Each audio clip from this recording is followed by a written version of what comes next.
Welcome to the Mike White Podcast, where I, Mike White, share my conversations and book reviews through my journey to learn all that goes on in this amazing world. Buckle up and enjoy the ride.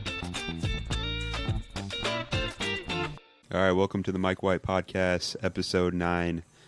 So today on the show, we got two guests. So my dad, Mike White Sr., and then Travis Smith. So we got some repeat guests.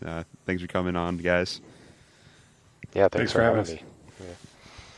So, big news I wanted to cover. As you guys probably know, I'm big into Bitcoin. I think it's awesome, and probably one of the biggest scams or Ponzi schemes since Bernie Madoff or Enron just happened with FTX and Sam Bankman-Fried.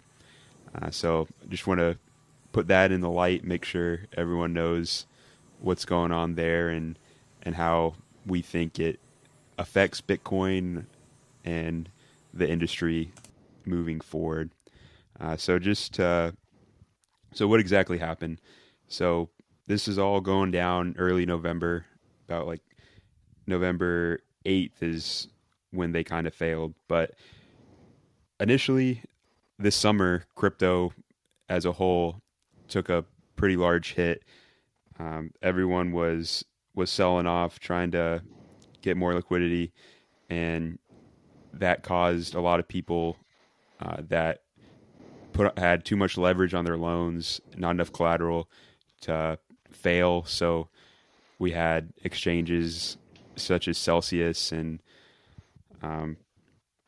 other crypto exchanges like that fail.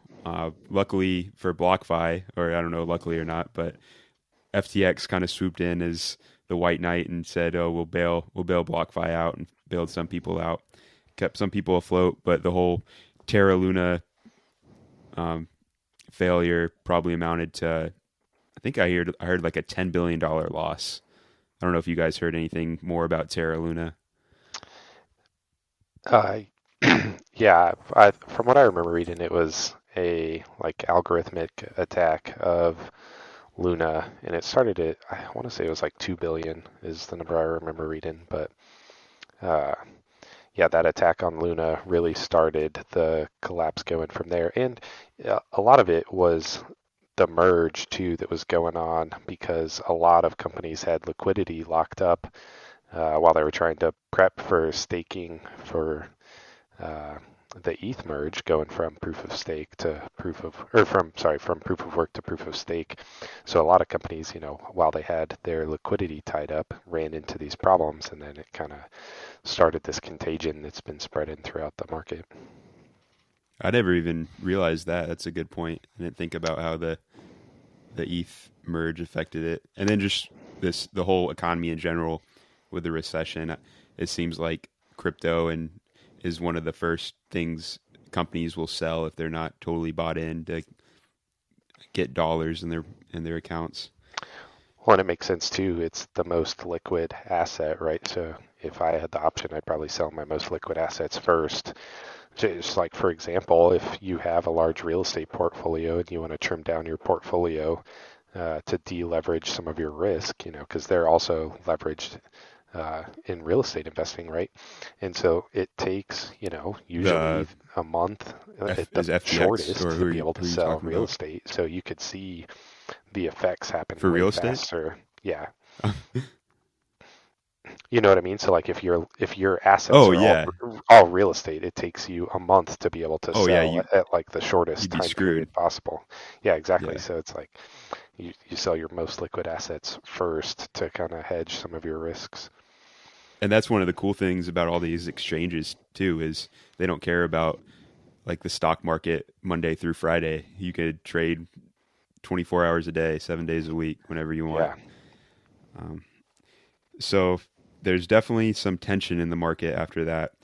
And here early November, there's two big things that I saw are kind of that kind of rolled this ball down the hill. But the article is published on CoinDesk that had Alameda Research's balance sheet. And so Alameda Research is, so Sam Bankman-Fried, the CEO, former CEO of FTX, he initially founded this firm, and it's pretty much a hedge fund. So that's how they kind of initially got started. And then he broke off to FTX to start the exchange, and but still kept very close ties with that hedge fund. So the Alameda Research the hedge fund balance sheet was published, and it caused a lot of questions because a large majority of their portfolio or whatever they had was the FTX token, FTT. So that caused a lot of questions. People were concerned about how tightly FTX and Alameda Research were intertwined together, if Alameda is pretty much mostly FTT tokens. And concurrently with this, you have Binance, so a large exchange as well. Their CEO is CZ. He kind of has a feud with Sam Bankman-Fried, SBF, with what SBF is doing in the regulatory field. So behind George Soros, I think I saw FTX was the largest donor to like the Democratic Party. So they spend a lot of money on regulation, or trying to be in Washington. He was in Washington a lot. So CZ thought he was kind of undermining the industry and didn't want to support him. So he realizes, I'm sure he sees this article by CoinDesk, and he sees they have a very large number of FTT tokens. I don't know. I think it was like I want to say 500 million. I don't know if you saw that at all, but I don't know the number exactly, but a very large number that could definitely affect the market with what they do in trading it. So he said in a tweet that, hey, after further investigation, we've decided we're gonna sell all our FTT. We'll do this gradually to minimize market impact. And that kind of threw everyone in a frenzy. Everyone started getting skeptical of what's going on at FTX. Yeah, I think it was 400 million worth of FTT that Binance had. Yeah. And the next tweet I thought was kind of comical was the head of Alameda Research, Caroline Ellison, tweets for the world to see. It's like, hey, Binance and CZ will buy all your FTT for $22 a share. So just blast it out to Twitter. And which is crazy, because if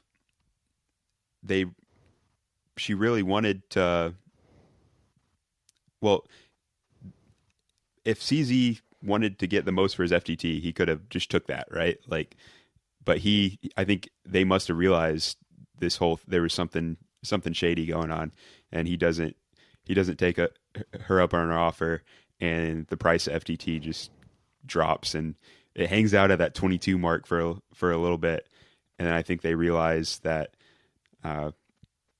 they're insolvent, that they have loans on this FTT. It's pretty much worthless, and everything comes crashing down. FTX is tied to the hip with Alameda, so they end up having to freeze all the withdrawals because they don't have enough to pay back all the consumers. And yeah, I saw it was like $6 billion that consumers were trying to take out over 3 days, which is a ton of traffic to even process from like a website standpoint. Oh yeah, and they end up filing for bankruptcy like the next day. And so that's the initial fallout. I don't know did I miss anything there, Travis? You got anything to add? I don't think so. I remember, I don't know if we're going to cover it later, but them talking about the people who supposedly hacked FTX in the middle of the craziness. I've seen a couple of reports saying that some of that money was actually SBF in the Bahamas, and the Bahamas regulatory commission taking like custody of some of those funds. Oh yeah, there's a lot of speculation. I don't think anyone knows for sure, but I think he's in the Vox article. He mentions it. He says it's not him, but who knows? He's not trustworthy, and it could have been any ex-employee. Yeah.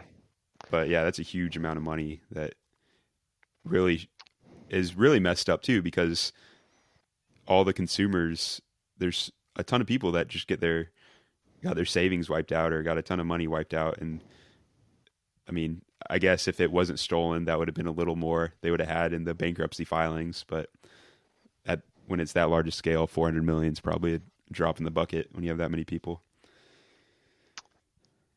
Yeah. The only thing I can say, hopefully, for if anyone that follows your podcast does have that has been affected by any of those companies, is to go in and collect all of the records that they can of how much they held and stuff like that, and save it outside of the account.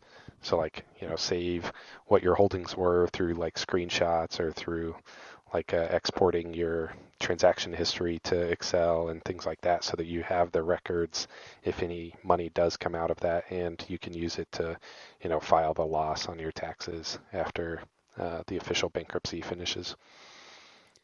Yeah, and who knows? It might be years for the bankruptcy to go through. Right? I feel those are slow. Just like the Mt. Gox, yeah. Yeah, that was like 400 million way back in the day. So this is just so much larger. It's crazy. I wanted to play, so just to explain like the FTT token, if people don't really understand that, this is my interpretation of it. But if you guys have something else, please comment. But this is an interview that SBF did with like Bloomberg, and I should be able to share.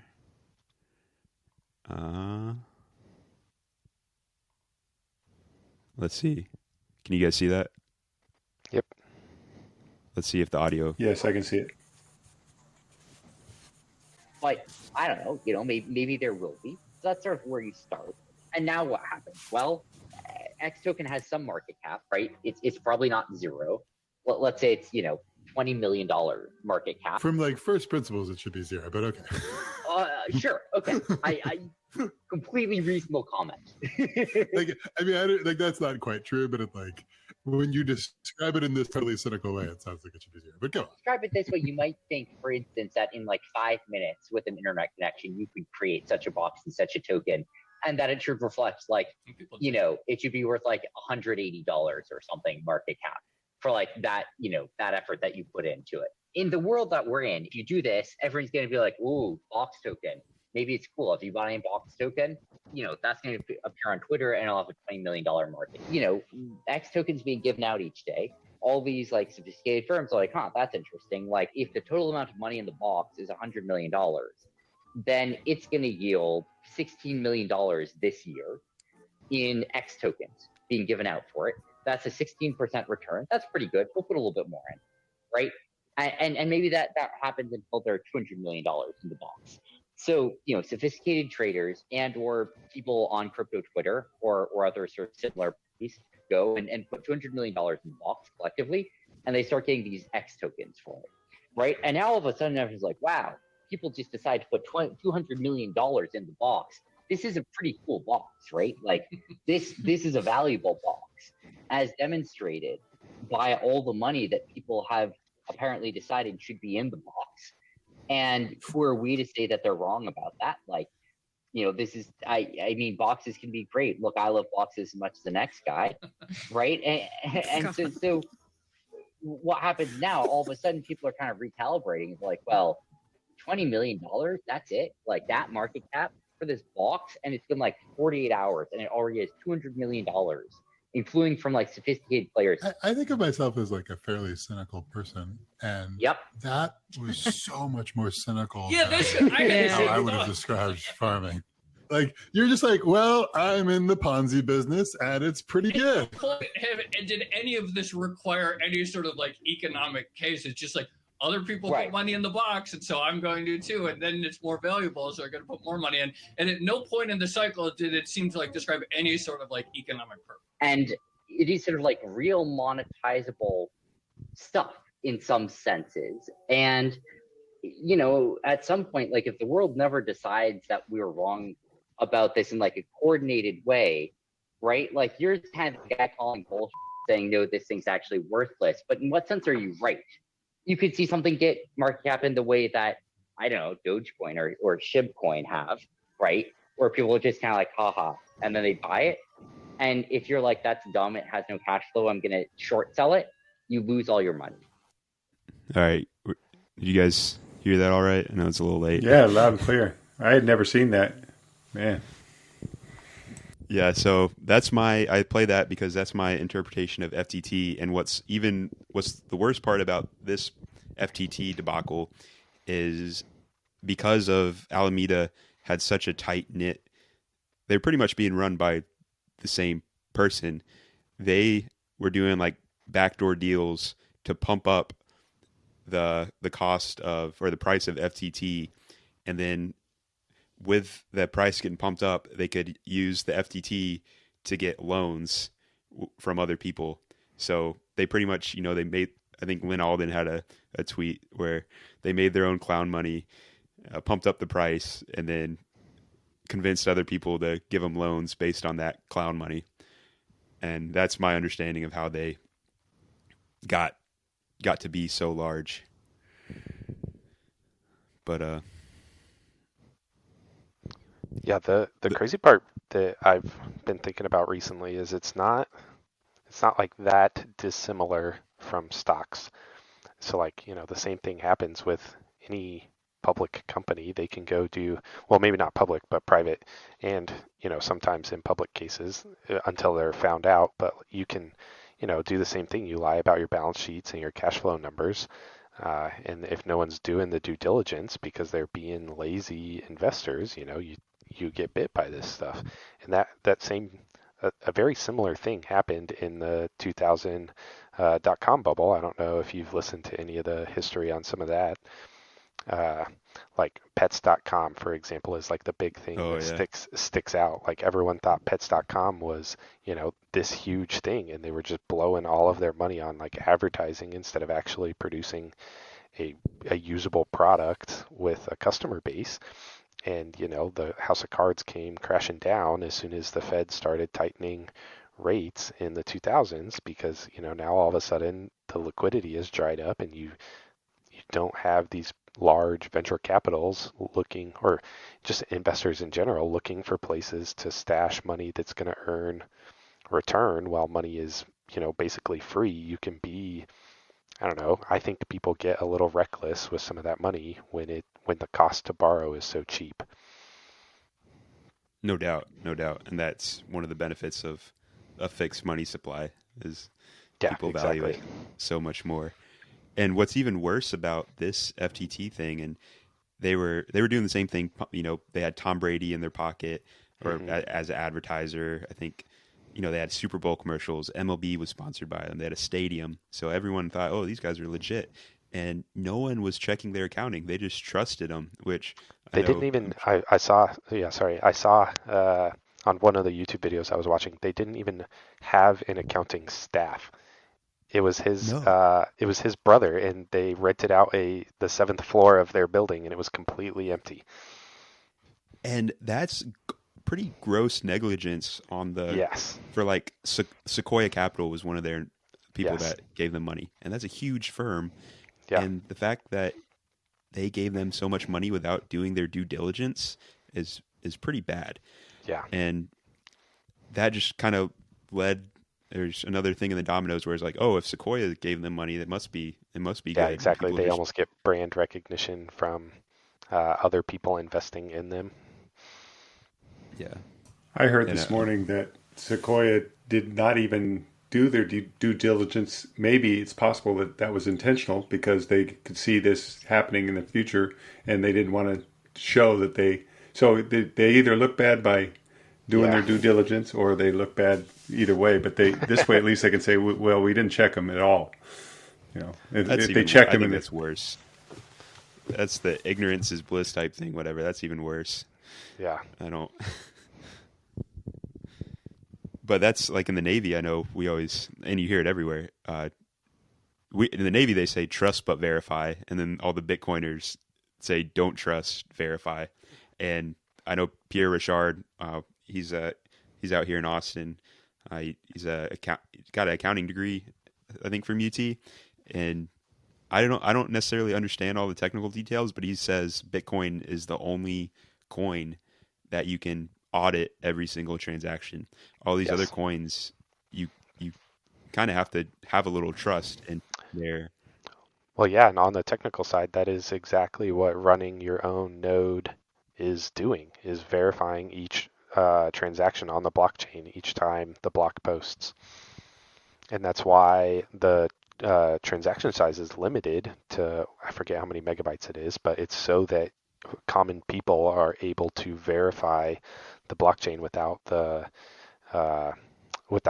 supercomputers that were needed, for example, with Ethereum before it switched to proof of stake.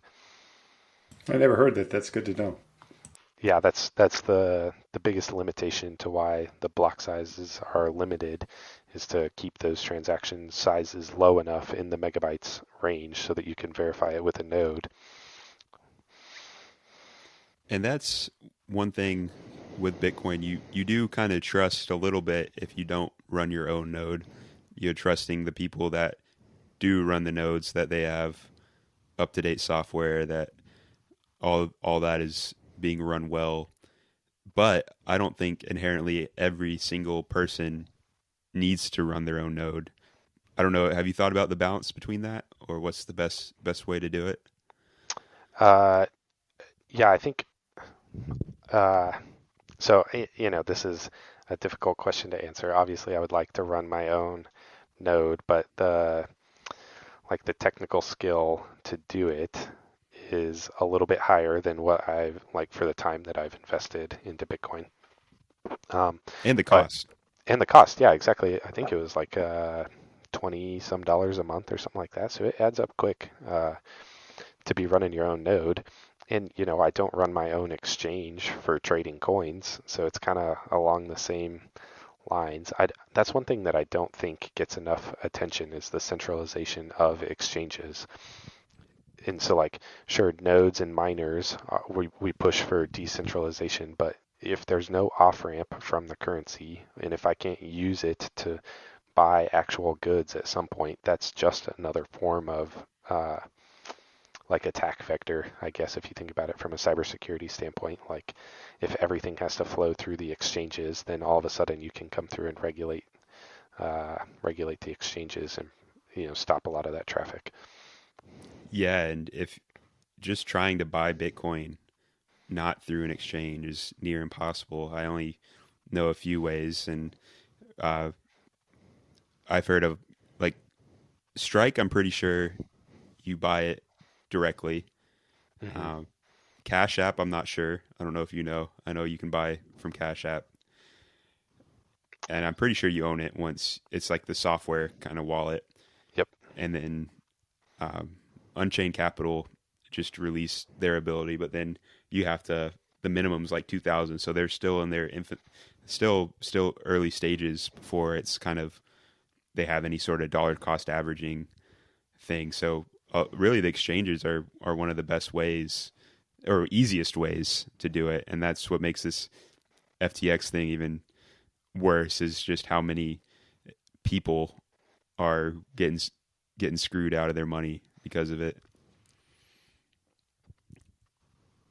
Yes, I would not know how to go about buying Bitcoin without going through an exchange. Yeah, I tried to look at the other side of this. Is okay, so if the exchange wasn't there, would I take my ledger and I'd have to give it to Mike and promise? I was like, yeah, there's 3 Bitcoins on here, I promise. He doesn't have a way to verify that if we were trying to transact, and he's not going to give me a house, for example, for that little ledger without being able to verify. But thankfully there are ways to verify some of that. But I think that that's a problem that needs to be solved kind of in the future. And I guess Lightning kind of takes care of some of that for smaller transactions, but for the larger ones, in order to use it similar to cash, you would need almost like a wallet with a display ID.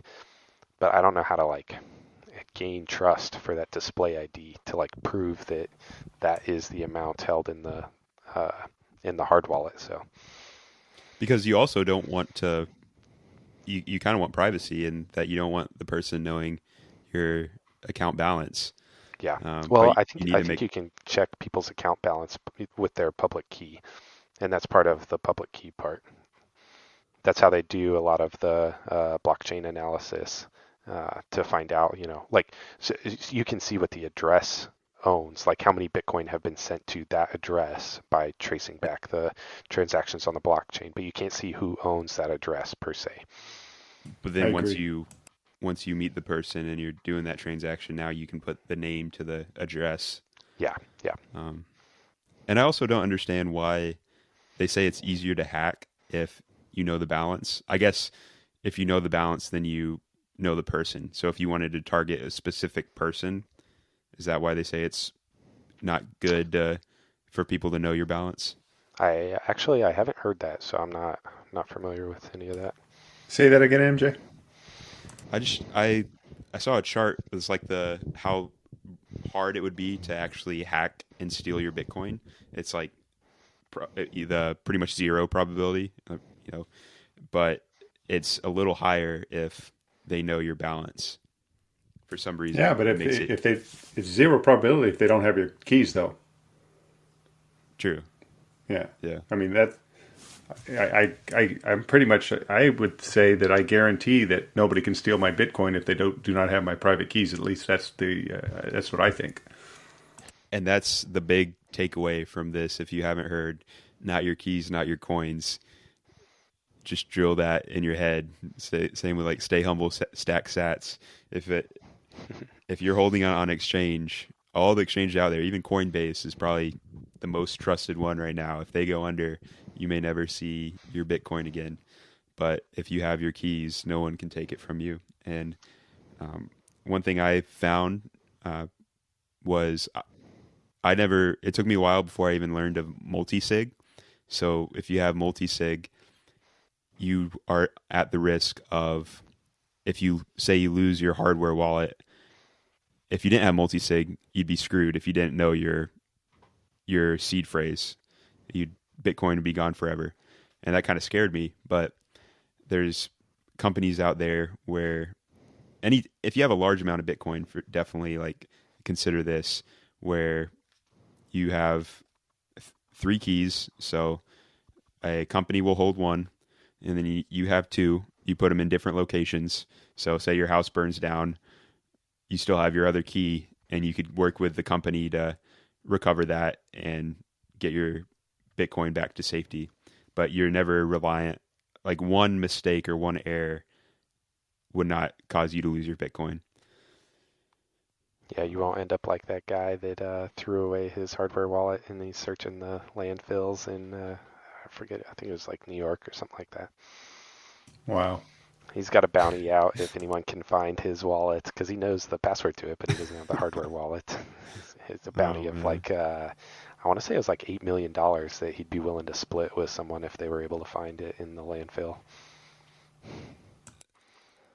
And then the other safe way to hold is on. So I know Strike for sure there's the software wallet. So like Moon Wallet is one I know a lot of people use.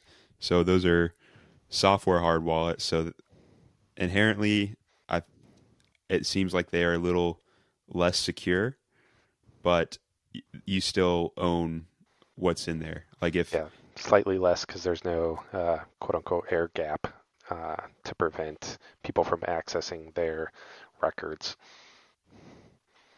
Yeah. So I would recommend, I don't know if you agree, any of the small Lightning transactions. So have a small amount like you would in your wallet, or a small checking account. I wouldn't go any more than that in your software wallet. So in the future, if everyone was using Bitcoin, you could use that for your daily purchases. And then you have your large multisig account that you would need to take from to reload. That's what I do. Yeah. Yeah. Because that's the most secure, but it's not practical if you actually want to use it. If you're just hodling, that's great. But if you like a actually want to savings do account, right? Yeah. Yeah, you're exactly. checking in a savings, and your checking is on the software wallet, and then you can transfer Bitcoin from your hard wallet to the software wallet when you need to pay out any of those large items. I use Strike for a couple reasons. They have the lowest transaction fees available, and then like you said, it's a good software wallet. And really, anyone can do this too. Like, there's companies out there that will help you and teach you. It's new. It's all new information, but none of it's super complex. Like, I mean, my dad, you're smart, but how long did it take for you to pick it up? You know, a guy born in the 60s.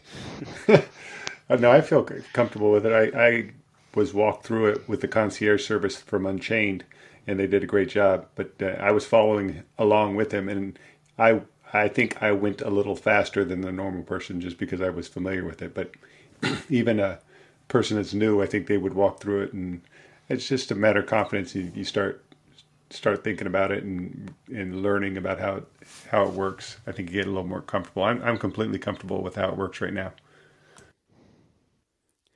And I think the education definitely has to be first, because if you don't understand how it works, then you're liable to end up losing your money somehow.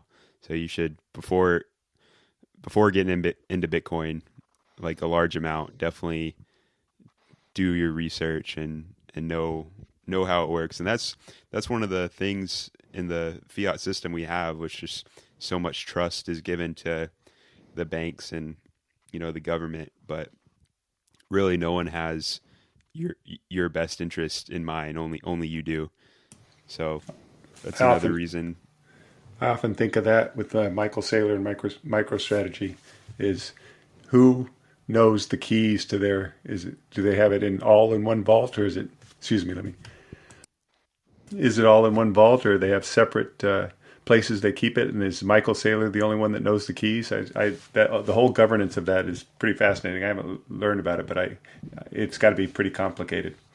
Yeah, I would imagine it's a handful of multi-sig wallets that they have it set up in. Just guessing, but yeah, that makes sense.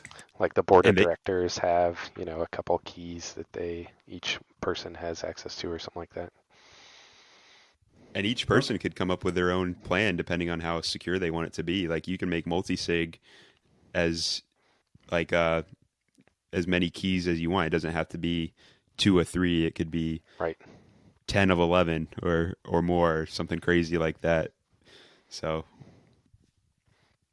yeah, that was one of the big patches to Bitcoin that I'm glad went through, and it's nice to see people developing on it.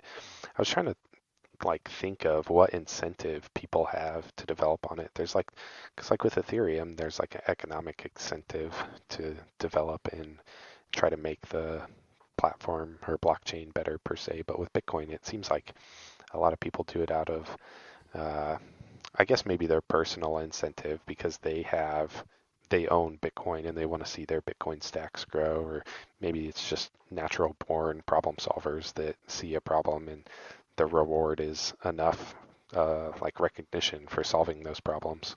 Does that make sense what I'm trying to say? Yeah, I understand. I think it's all of the above. I think you're right. That was the biggest, we were talking to my uncle about it, and that was his biggest complaint the other night, is he doesn't understand how Bitcoin can work if there's not a central authority updating the code, because code will need to be updated over time. So the fact that it's open source and it's, if you have to do anything significant, you have to pretty much convince over half the network to agree with you. And I think from what I've seen here in Austin, they have a monthly bit devs meeting. So it's like the developers, all the software engineers and coders come together and they talk about all the updates or things that they want to see done with Bitcoin. and all the people there, like they have Bitcoin jobs, but they're truly like believe in the system and that it's the moral, the right form of money. And I'm sure they also hold some Bitcoin, so that monetary incentive for them. But a lot of people are doing it because they're tired of the fiat system. Yeah, I guess that, as soon as you said that, that made me think back to like the American Revolution, and no one paid the founding fathers at the time to go through and set up an entire new system, right? They were busy fighting for just like patching together each little spot where they found holes type thing. And so, yeah, I guess, yeah, that makes sense that just replacing the old system with a new system that's good is enough incentive. Yeah. Yes, and plus, go ahead, MJ. No. And plus, they're ready to. They realize all the second and third layer applications that are eventually going to be built upon this, and they just want to stay at the forefront of the place and just make sure they're ready to go in whatever field they kind of branch off into. So they just pretty much just putting tools in their toolbox, in addition to all the other stuff we said about just the moral and the reason they want to do it because they love it. Yeah, absolutely. That's a good point. And that just creates more and more opportunities for the Bitcoin space.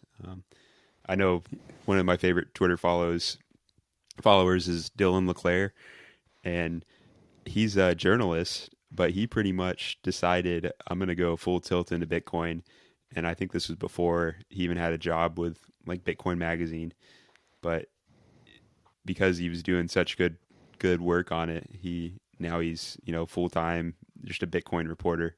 And there's more and more jobs opening up now in the bear market. It's getting a little more thin, but as the adoption gets higher, there's going to be a ton of jobs for improvements on the whole network. The other thing I wanted to cover is yield. So that's the shiny object. That's kind of what got me in. When I remember Travis, you sent me the Investors podcast with, I think, Zach from BlockFi talking to Preston, and started looking into BlockFi. I was like, oh, I can just put my money in here and I'm going to get 8% annual yield. And this is a no-brainer. Yeah. And, yeah. I was wondering what have you seen at those companies that promise the yield? What do you think of that? It's a very expensive tax to pay when you lose all your coins at the end of it. Yeah. Yeah, and I thought, my initial thought was like, okay, they're giving out loans, and I thought they were properly collateralized. So, okay, they're going to get some fees from interest from the loan. So that revenue they get from that, some will go to the company, but then they'll have some extra, and they can give it to the people that hold the money. But more and more, it seems like, at least with FTX, the people joining FTX, putting their money in, was pretty much going for the yields with everyone else, and they did not exactly have like a Ponzi scheme. Yeah, yes. And I think with BlockFi, because we both listened to that same episode when Preston interviewed him, and they said that that's maybe how they started, and I don't know if some of that transgressed as time went on. And they were also being market makers, where they were earning a percentage of the difference between like some person wanting to sell at $10 and the other person wanting to buy at $11, and they would go in at like $10.50 and make the difference or whatever for like the crypto markets. And that's one of from what I've been reading, that's one of the safe forms of making yield in the currency space. So between like yens and dollars and things like that, is like being a market maker, you can earn a small yield by doing some of that stuff. And I think those numbers just got inflated over time, and no one did a good job capping those rates because they were all trying to compete with each other and offer a lot of incentives to grow their platform bases. And maybe that's kind of what was draining the well. Yeah, I heard that's how Sam got his fortune. Who knows if it was all ethical like that, just being a market maker, but he was doing something in like Korea or some Asian country and capitalizing on the lack of Bitcoin infrastructure and selling it at different prices and selling it in the States for less or more. And I think as the infrastructure built up, those opportunities are less and less, and it's harder to get that same return. Yeah, exactly. As the network effects grow, you have more people buying and selling at the time instead of you don't have to pay as high of transaction fee and stuff when there's more people that are trying to sell. Yeah. I was just looking at my notes and I forgot to mention the next day. So Binance CZ, he said, "Oh, we're going to buy FTX," and then they realized how bad their balance sheet actually was, and there's just no incentive to take on all that debt. So that deal did not go through. Yeah, Binance has been, in my opinion, I don't know what your guys' opinion is, almost a manipulator at this point. I don't know if you saw some of the tweets at Coinbase recently.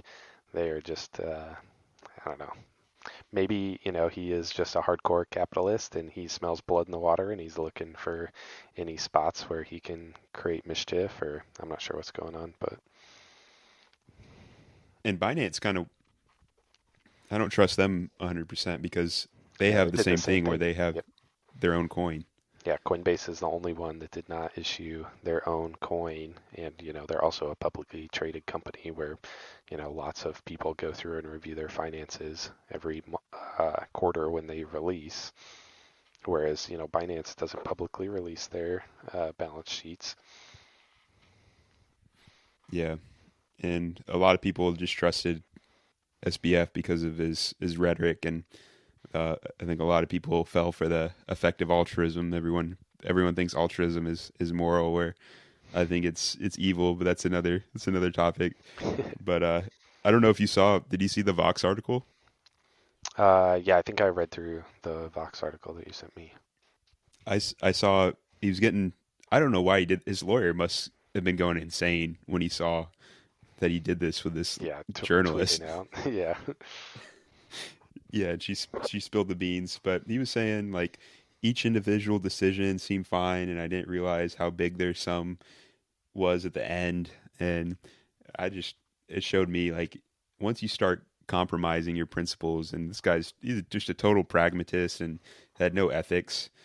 He just wanted to make the most money, and that's scary. Yeah, slippery slope, that's for sure.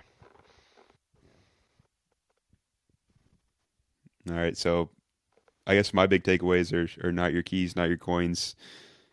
I still love Bitcoin for all the things that we differentiate didn't really talk it. about any forecasting. Oh yeah, forecasting. So Bitcoin is going to zero now, right? I don't think so. What do you think? I don't know if we've seen the bottom because I think there's still a lot of fear. So I think ultimately it's good for the market to get rid of these crypto casinos as earlier rather than later. This still is kind of late because there was a lot of money in it and a lot of trust was lost. But this has nothing to do with Bitcoin at all.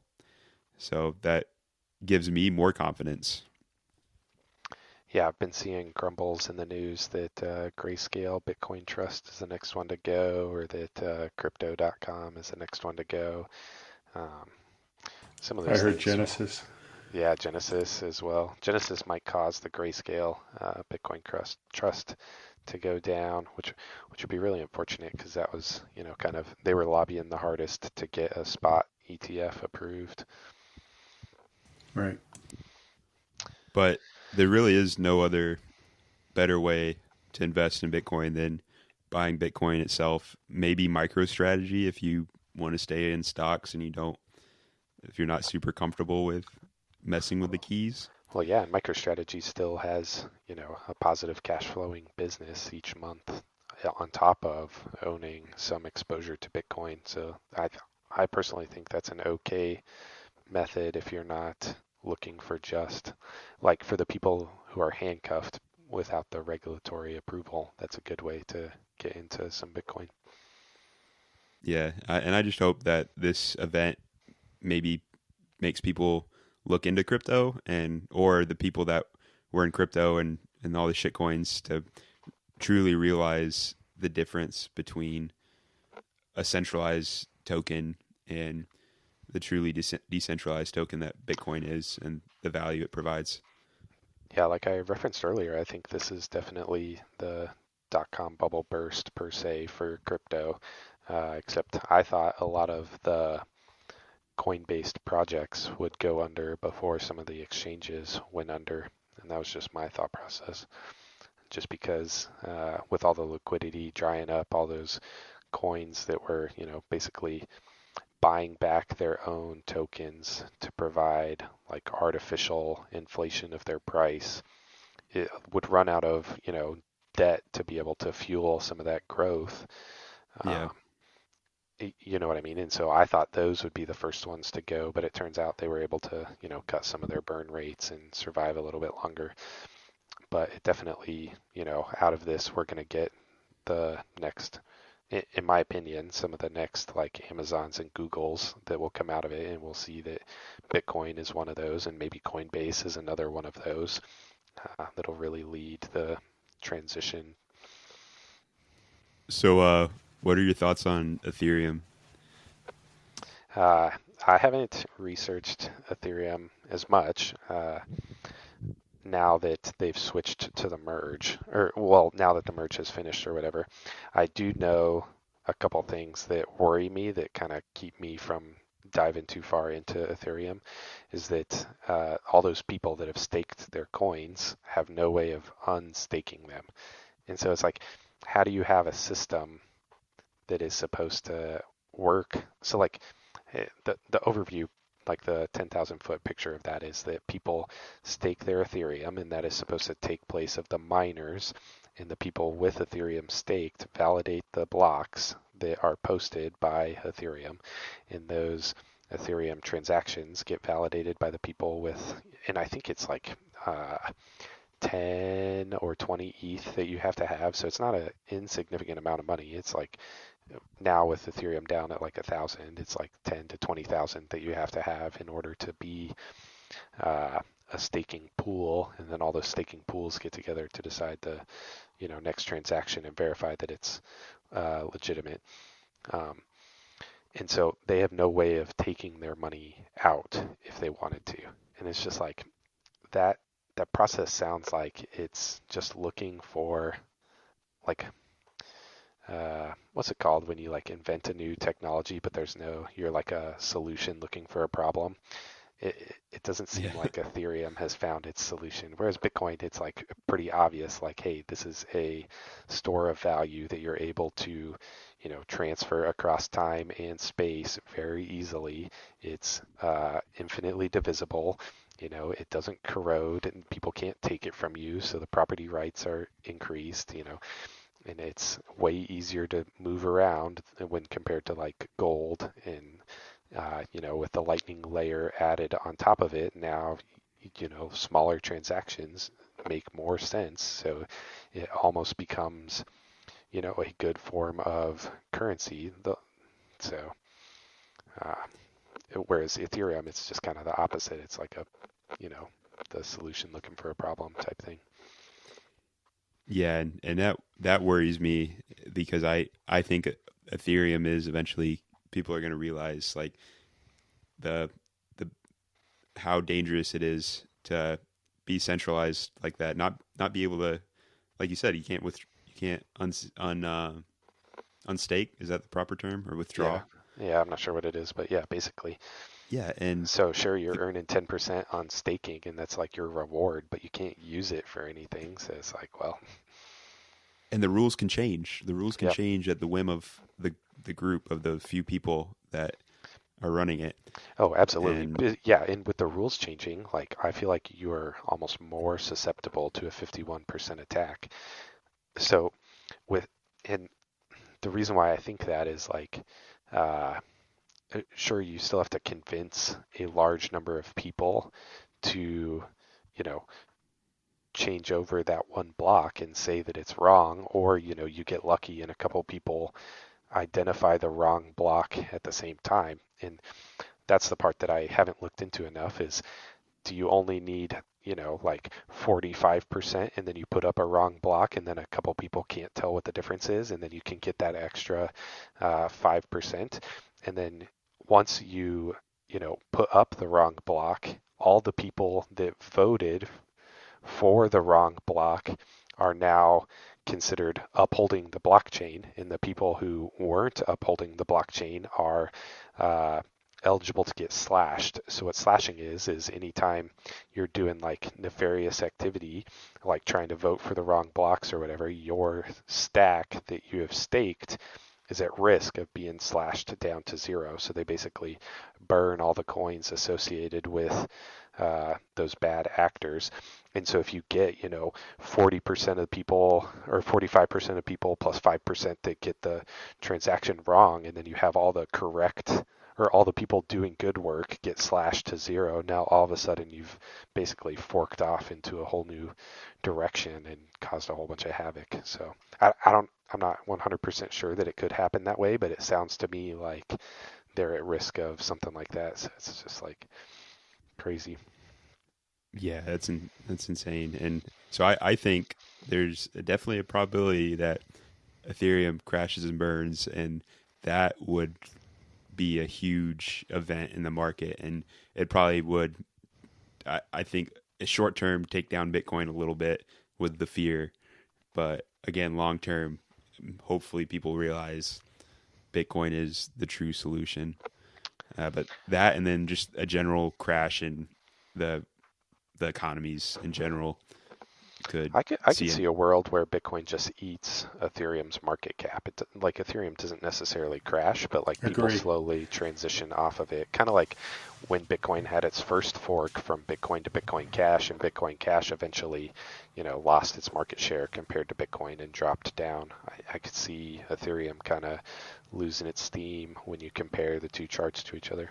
Yeah, there's always a buyer and a seller. So if you're a buyer, you need to go out there and you have your choice. If you are looking to buy, you can buy Ethereum or Bitcoin, and I think most people are going to buy Bitcoin. I think there's a lot more people that want to buy Bitcoin and they can't because of their pension funds or, you know, their rules of they don't allow them to. They want to, but they just can't. Obviously they do it on their private side, but there's a lot of people that want to buy Bitcoin that can't right now, I think, based on the rules of their funds. And eventually they'll find a way to get it. And when they have a choice between buying Bitcoin and Ethereum, I think they'll be buying Bitcoin. Yeah, that is, I think Michael Saylor said it recently. That is like one of the most bullish things going for Bitcoin right now, is he said that he tried to buy Bitcoin from Bank of America, and this was in 2020, and they pretty much told him kick rocks. And then now in 2022, they've come back and said, hey, I don't know if you're still interested in buying Bitcoin, but now we support that functionality. So hearing like Bank of America, BlackRock, Fidelity, all these huge players getting into this like space, it just, to me, it's like, oh my gosh, these guys control who knows what amount of wealth, and they are now on board with it. And it's like, it just seems like such a natural progression. That's like one of the things that keeps me like thinking like, oh yeah, this is definitely the next big thing. Yep.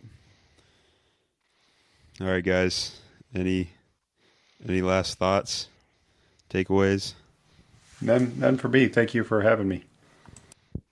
Yeah, it was a good discussion. Thanks, Mike. Yeah, thanks, guys. Hopefully people realize that not your keys, not your coins, and take money off exchanges as soon as possible.